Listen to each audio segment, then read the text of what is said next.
Hey guys, today we are here with Uwe Roeschmann on Grit Branded, and we're going to tell his life story, and he has some interesting stories. And so how does it go when you have to transport a horse from the States or back to the States? I'm flying with him.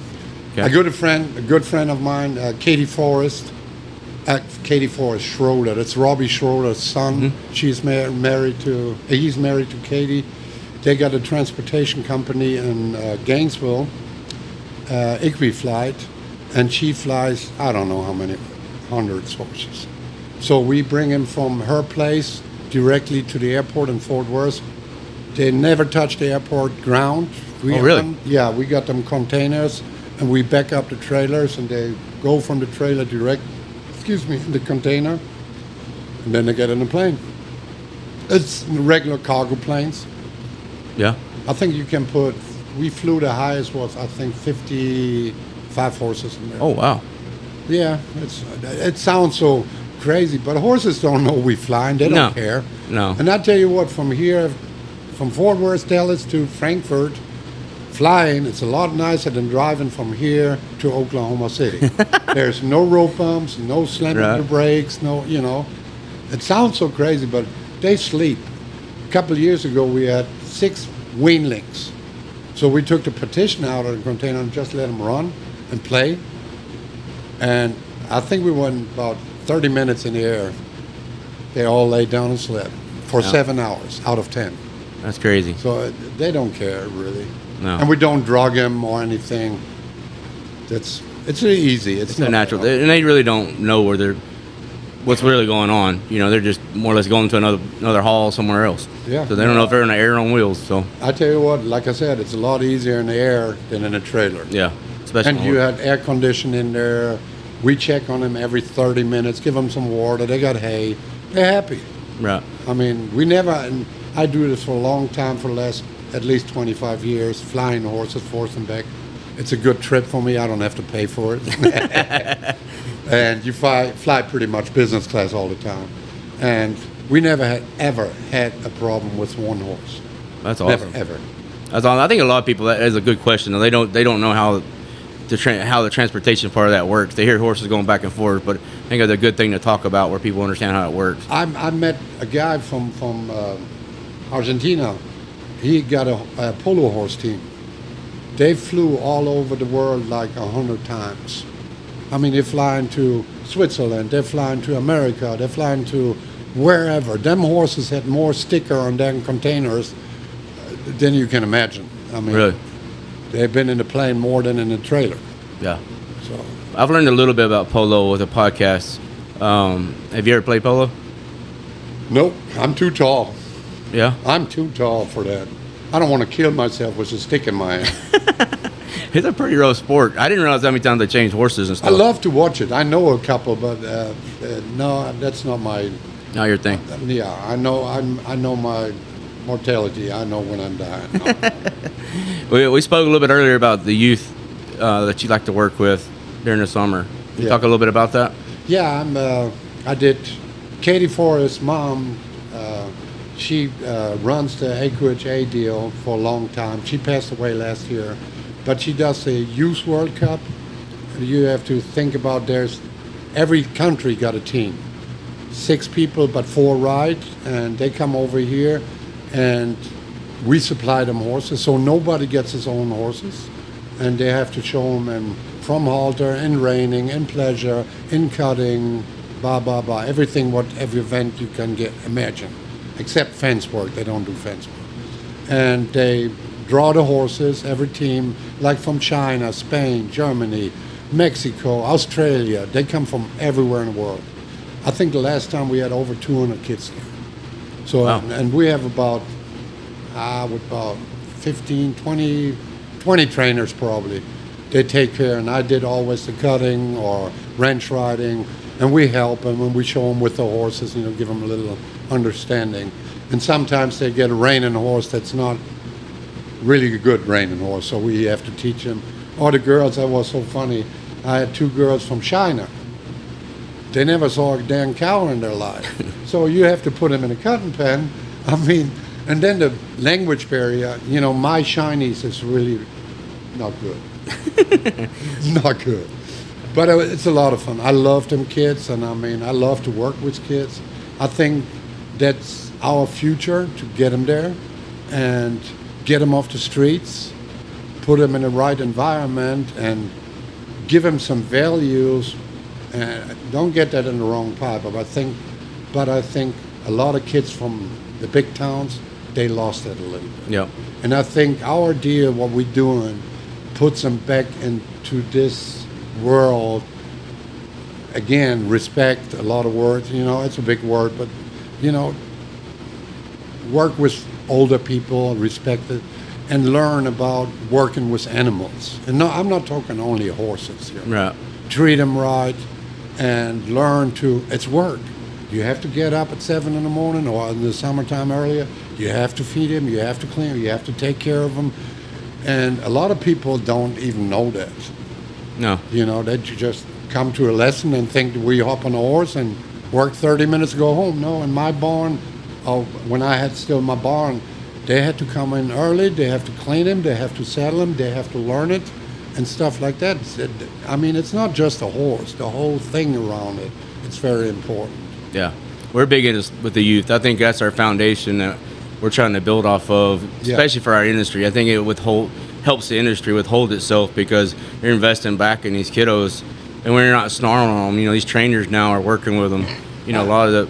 I just watched the youth cutting there, or the cutting part from it. I mean, they're amazing. It is. It's amazing what they do, and I mean, that's, like you said, our future. We don't have them.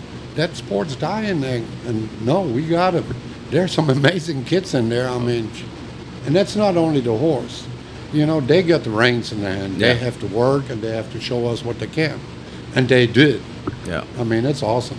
Yeah, that's why I'm glad they made the 40-year-old plus roping, because I don't want to compete against these 15, 16-year-olds. I tell you what, I can swing a rope, but when I see them kid driving, what they call them, them little hoverboards, I would kill myself. And they swinging a dang rope and roping each other. I mean, it's amazing what they doing out there. You know what's even better? They don't have a cell phone in front of their face either.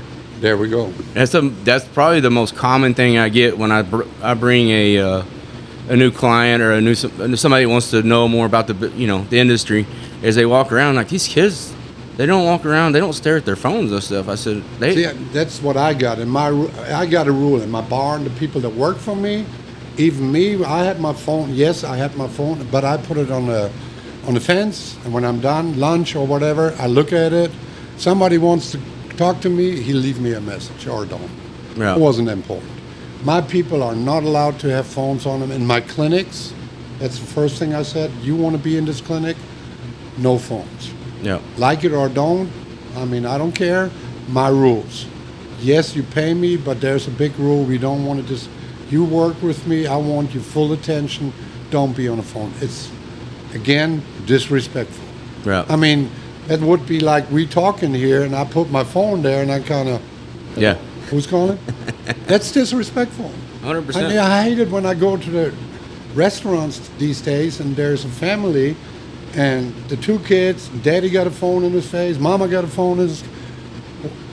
What's that world? I mean, what's wrong with some people? The babysitters is all they are. And, the phones are, and then the parents are too addicted to social media or whatever. Addicted. Yeah.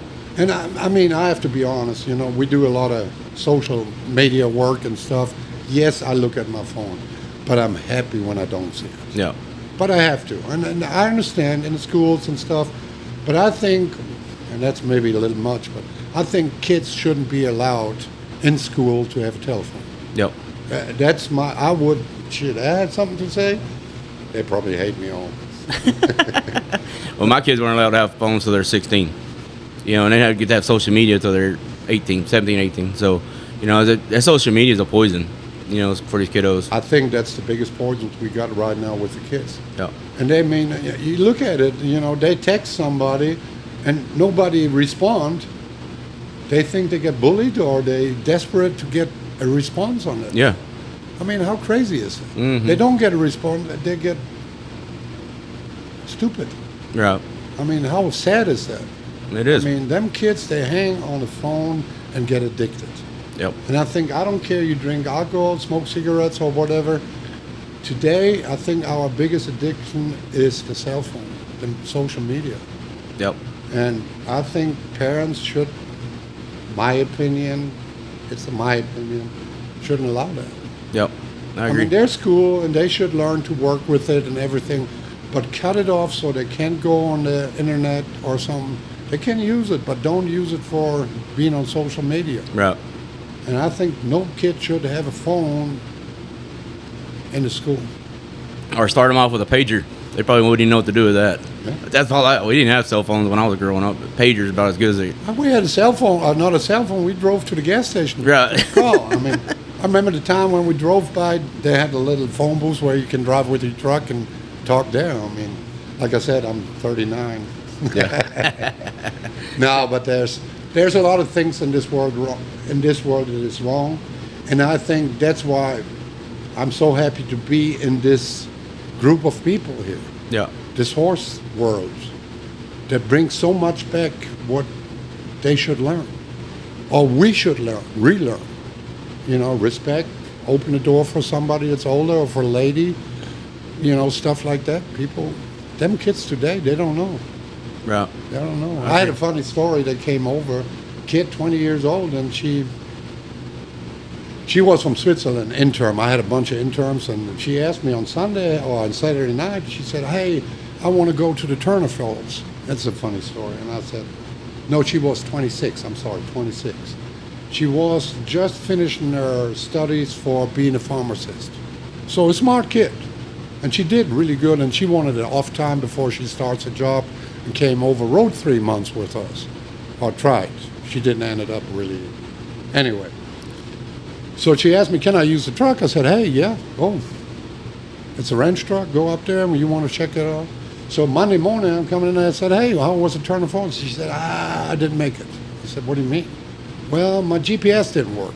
I said, so why you didn't go to the gas station? Talk to somebody, ask for the direction. And really from Gainesville, it's 2X. That's it. Right.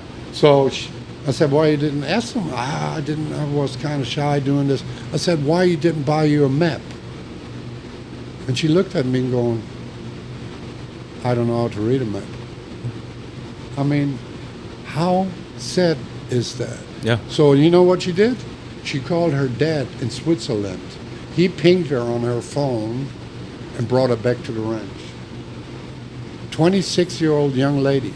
I mean, that studied, that's smart, but not streetwise. They didn't know nothing about real life. No. How sad is that? No. And that's how we used to get around was map scope. Shit, yeah. You know, and you had to have you had a whole Bible of them because of all the different areas you had to cover a drive. That's how you got what there. was the name of that big book where we always had in the truck? Map scope?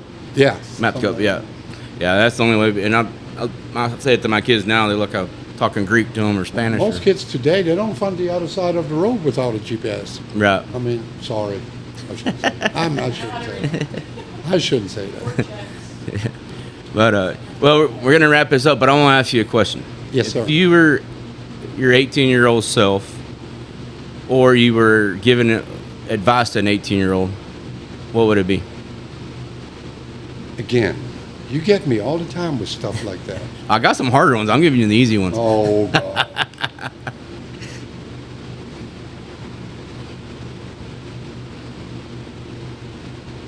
I think you should learn by mistakes. The biggest effect in learning is making your mistakes, learn from it, and get better with it. You know, you don't, it's like showing a horse. You fail, you better step up and do it again. Don't give up on your dream. I think that would be the biggest what I would tell them. Right. For me, personally. Right. I got you. Well, I got one more for you. This one stumped me because there was a question I got one time. If you had to be invisible for a day, what would you do?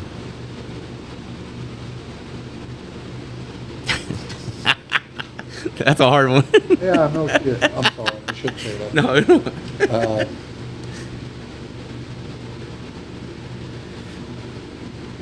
You know what? I probably would end up in Washington, D.C. and find out who's lying to us or not. You know what's crazy? What? That was my direct answer to that question. No shit. No shit. I never heard your podcast. No. It was actually on a panel for the NCHA for the youth. That was one of their questions that they asked, and I'm like, that's kind of a creepy question in some ways, you know. Yeah. I mean, but in some ways, I'm like, that would be the most intriguing thing to me is really figure out what the hell is going on, you know. I think we get lied to so many times. It's not even funny. I think half of them don't know what's going on most of the time. It doesn't matter who was in there. Yeah. You know, everybody goes from Europe. Oh, you with Trump? I said, yeah, I like his ideas. I like him personally. No, as a human being, I think he's not a good human being, but he probably brings up somewhere better than the rest was. So, but personally, I don't like him as a human being. Yeah. I mean, he's rude. He got no manners. He disrespect people. I don't like that. Yeah. I don't want to be disrespected. It doesn't matter. You know, when people come in my barn, they're smart people, not so smart. They're just workers. Respect them people. And sometimes I don't see that into him. I mean, Yeah. and I don't care you put that on a podcast or not. I mean, This podcast is wide open. We don't hold nothing back.